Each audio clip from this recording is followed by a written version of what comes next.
Hello everyone, मेरा नाम राहुल मिश्रा है और आज हम समझने की कोशिश करने वाले हैं उत्तर प्रदेश राजस्व संहिता 2006 का सेक्शन 95। सेक्शन 95 बेसिकली हमें उन ग्राउंड्स, उन टर्म्स एंड कंडीशन के बारे में बताता है जब कोई भूमिदर या आसामी अपनी ज़मीन को या अपनी भूमि को पट्टे पर दे सकता है। यानी कि सेक्शन 95 बेसिकली हमें इसी चीज़ के बारे में बताएगा कि कब कोई आसामी अपनी ज़मीन को, अपनी भूमि को पट्टे पर दे सकता है। देखिए, उसकी 7 टर्म्स एंड कंडीशन बताई गई हैं। वो कि किसी भी आसामी को उनमें से एक पूरा करना आवश्यकता होता है या उनमें से 2 पूरा करना आवश्यक होगा कि तभी वो अपनी भूमि को जो है दूसरे को पट्टे पर यानी कि लीज पर दे सकेगा।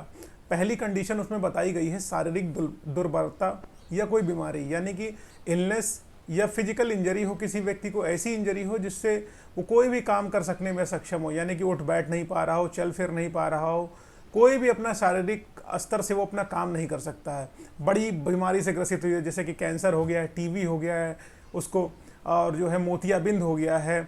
और इन सब बीमारियां बेसिकली ऐसी बीमारियां जो उसके शरीर को तोड़ के रख देती हैं, वो बीमारियां अगर उसको आ गई हैं तो वो भूमिदर उस कंडीशन के बिहाफ पर जो है अपनी ज़मीन को लीज पर दे सकता है, यानी कि पट्टे पर अपनी भूमि को वो उठा सकता है। हमें बेसिकली सेक्शन 95 की पहली कंडीशन यही बताती है।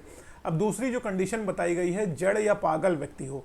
अब कोई पागल व्यक्ति अगर होगा तो भी वो अपनी ज़मीन को जो है लीज पर दे सकेगा, यानी कि पट्टे पर उठा सकेगा। लेकिन अब यहाँ पर सोचने वाली बात ये निकल कर आती कि अगर कोई पागल व्यक्ति है तो वो अपनी ज़मीन को आखिरकार वो पट्टे पर देगा कैसे? क्योंकि पागल प्रायः ये माना जाता है कि वो अचेत है, अचेत अवस्था में है, वो बेहोश टाइप का है, उसको कुछ सही का गलत का ज्ञान नहीं है, वो अपने लिए कुछ अच्छा बुरा नहीं कर सकता। अगर वो अच्छा बुरा अपने लिए कर सकता था तो बेसिकली वो पागल क्यों होता? तो उस कंडीशन में क्या करेगा व्यक्ति? अपनी ज़मीन को कैसे आखिरकार वो है किसी को लीज पर देगा, यानी कि पट्टे पर उठाएगा? उसके लिए बताया गया है कि जो उसका संरक्षक होगा, जो उसका संरक्षक होगा या जो है उसका ट्रस्टी होगा, वही उस ज़मीन को जो है उसके लिए अपने जो है पट्टे पर देगा। अब तीसरी कंडीशन जो हमें बताई गई है कि अगर कोई व्यक्ति कारावास में है, यानी कि जेल में है। अब जेल में रहने वाला व्यक्ति, अगर कोई व्यक्ति जेल में है, कोई आसामी मान लीजिए, कोई भूमिदर अगर जेल में बैठा हुआ है, तो जेल में बैठे बैठे वो आखिरकार अपनी खेती कैसे कर देगा? और उसकी फसल खराब होने की संभावना हो जाएगी, फसल नष्ट हो जाएगी, खेती बंजर पड़ी रहेगी, उसकी आजीविका का साधन पूरी तरीके से नष्ट हो जाएगा। तो कोर्ट ये भी कहती है कि भैया किसी को जीवन जीने का अधिकार नहीं छीना जा सकता। अगर भोजन नहीं मिलेगा तो जीवन जीने का अधिकार उस व्यक्ति का छिन जाएगा, है ना? अगर खाना नहीं रहेगा तो हम जीवित कैसे रहेंगे? तो इसलिए जो कारावास भोगी व्यक्ति हैं, क्योंकि मानवाधिकार अपराधियों के भी होते हैं, इस वजह से जो है भूमिदर जो कानून बनाया गया सेक्शन जो है 95 हमें ये बताता है, इसमें 2006 का जो उत्तर प्रदेश जो है राजस्व संहिता जो हमें बताती है कि अगर जो है कोई आदमी जेल चला गया है, जेल जाने पर भी उसकी खेती करी जा सकती है। वो आदमी जेल गया हुआ है लेकिन अपनी भूमि को पट्टे पर उठा सकता है। अगर वो अपनी भूमि को पट्टे पर दे देगा तभी वो जो है उससे धन अर्जन भी करेगा और उसको खाना पीना की व्यवस्था भी हो सकेगी। अब कोई प्रतिरक्षा कर्मचारी है, जो उसकी जो है 5वीं कंडीशन बताई गई कि कोई प्रतिरक्षा कर्मचारी है, यानी कि प्रतिरक्षा कर्मचारी यानी कि डिफेंस में है अगर आदमी, चाहे वो थल सेना में हो, नौसेना में हो, ठीक है, वो प्रत्येक व्यक्ति प्रतिरक्षा कर्मचारी या डिफेंस कर्मचारी कहा जाएगा। क्योंकि डिफेंस कर्मचारी भाई बॉर्डर पे लगे हुए हैं और वो अपने खेत में नहीं आ सकते हैं, तो उनकी खेती कौन करेगा?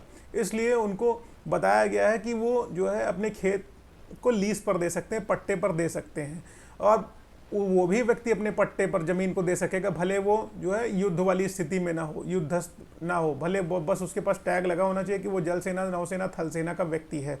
वो व्यक्ति अपनी ज़मीन को क्या करेगा? लीज पर दे देगा, यानी कि पट्टे पर दे देगा। अब इसमें क्या बताया गया? 6वां जो बताया गया वो स्त्री, कोई महिला स्त्री अपनी ज़मीन को, वो कंडीशंस क्या होंगी जिनके तहत वो क्या कर लेगी? अपनी ज़मीन को पट्टे पर यानी कि लीज पर दे देगी। अब जैसे कोई अविवाहित महिला है, उसके पास ज़मीन पड़ी हुई है, अब प्रायः माना जाता है कि अविवाहित महिला है, वो काम करने में असक्षम हो जाएगी, उसको मेहनत पड़ेगी, वो कर नहीं पाएगी, इस वजह से वो उसको छूट दी गई है कि वो अपनी ज़मीन को जो है पट्टे पर दे सके। अब कोई तलाकशुदा महिला है या अपने पति से अलग रह रही है तो वो भी अपनी भूमि को जो है पट्टे पर दे सकती है अपने जीविकोपार्जन के लिए, क्योंकि वो खेती करने में असमर्थ मानी जाती हैं। अब ऐसी महिला भी अपनी ज़मीन को, इसमें भी एक एक्सेप्शन, ऐसी महिला भी अपनी ज़मीन को जो है पट्टे पर दे सकती है जिसका पति पागल हो, जड़ हो, ल्यूनेटिक हो, यानी कि अचेत अवस्था में हो, वो महिला भी जो है अपनी भूमि को लीज पर दे सकेगी, यानी कि अपनी भूमि को वो पट्टे पर दे सकेगी। अब इसकी जो सबसे आखिरी कंडीशन है, सातवीं कंडीशन जो बताई गई है कि माफ़ कीजिएगा, छठी कंडीशन है ये। छठी कंडीशन में बेसिकली ये बताया गया है कि कोई व्यक्ति जो नाबालिग है, जो नाबालिग यानी कि 18 वर्ष से कम आयु का है, जिसका पिता की मृत्यु हो चुकी है, वो अपनी ज़मीन को जो है पट्टे पर दे सकेगा। लेकिन पट्टे पर देने की कंडीशन क्या है? व्यक्ति को स्वस्थ चित्त होना चाहिए, ठीक है, मानसिक स्तर उसका अच्छा होना चाहिए। 18 वर्ष से अधिक आयु का व्यक्ति ही किसी कॉन्ट्रैक्ट में एंटर कर सकता है, हम कॉन्ट्रैक्ट एक्ट में पहले पढ़ चुके हैं। तो अगर जो व्यक्ति 18 ईयर्स से नीचे का है तो उसका संरक्षक जो होगा, जो उसका गार्जियन होगा, वो क्या करेगा? उसकी ज़मीन को पट्टे पर दे सकने में सक्षम होगा उसके बिहाफ पे। अब जब वो 18 साल के ऊपर का हो जाएगा तो अपनी पुनः कृषि प्रारंभ कर देगा। अब सबसे आखिरी टर्म्स एंड कंडीशन इसमें जो है कि कोई विद्यार्थी जब होता है, यानी कि 7वें नंबर पे जब कोई विद्यार्थी है जो 25 साल की अवस्था से कम का है और कृषि करने में सक्षम हो गया है, यानी कि उसके पिता की मृत्यु हो चुकी है, स्वयं उपलब्ध नहीं हो पा रहा है, भले वो अपने पिता के साथ हो और पिता से अलग रह रहा हो, तो इन सब कंडीशंस के बिहाफ पे वो व्यक्ति क्या कर लेगा? अपनी भूमि को जो है पट्टे पर दे सकेगा। आशा है आप लोगों को ये चीज़ें क्लियर हो गई हैं कि आखिरकार कोई जोतदार या जो है टेन्योर होल्डर या आसामी अपनी भूमि को कब पट्टे पर दे सकेगा। आप लोगों को समझ में आया होगा। ये सारे ग्राउंड्स, ये 7 ग्राउंड्स आप एक्सप्लेन करके लिख देंगे, आपको 15 में 12 नंबर एग्जामिनर बिल्कुल मना नहीं करेगा, आराम से दे देगा कि वो टर्म्स एंड कंडीशन आखिरकार क्या है। उन टर्म्स एंड कंडीशन को अगर आप फुलफिल कर देते हैं तो you will get marks in these. इस तरीके से आपको नंबर मिल जाएंगे डेफिनेटली। और आगे अगर मैं बेसिकली पेशे से वकील हूँ, अगर आप लोगों को लॉ से रिलेटेड कोई जानकारी चाहिए, कोई सपोर्ट चाहिए मेरा, तो आप मेरा नंबर आपको डिस्क्रिप्शन बॉक्स में मिल जाएगा। अपना स्लॉट बुक करा के अपनी समस्याओं का समाधान पा सकते हैं।